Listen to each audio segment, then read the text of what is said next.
How much money did Qatar spend to host the greatest sporting event in the world? Let's see if you can guess. Russia spent $18 billion hosting the World Cup in 2018. Did Qatar spend more or less than that?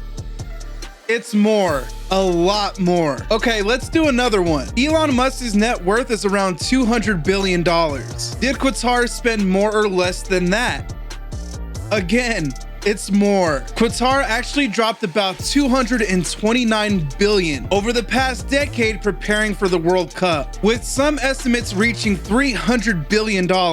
That's 16 times what Russia spent, and almost 5 times the combined amount of all World Cups from 1990 to 2018, and is by far the most any nation has spent to host the event. Now, it's not unusual to go into debt hosting the World Cup. Just look at Brazil in 2014. They spent $11 billion on stadiums, hotels, and roads. And this stadium that cost $1 billion alone to build is now being used as a bus depot. So the real question is, why did Qatar spend $229 billion?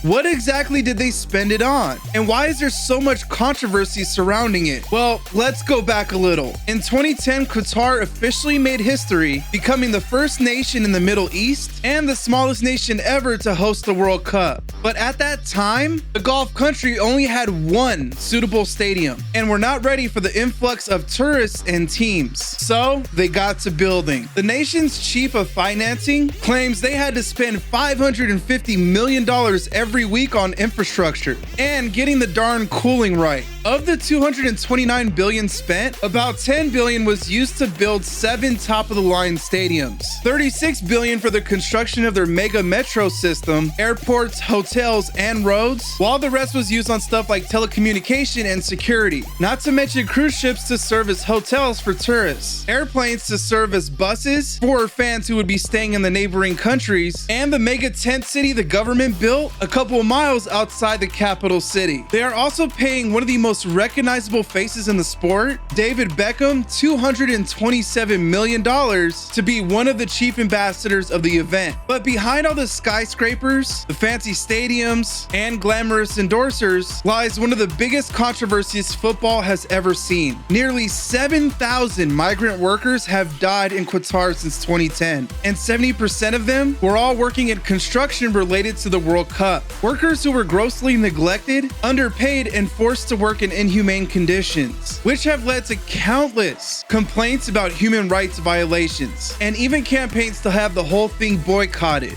with huge stars like Dua Lipa declining a chance to perform for them. Several teams have already made their displeasure of the event public.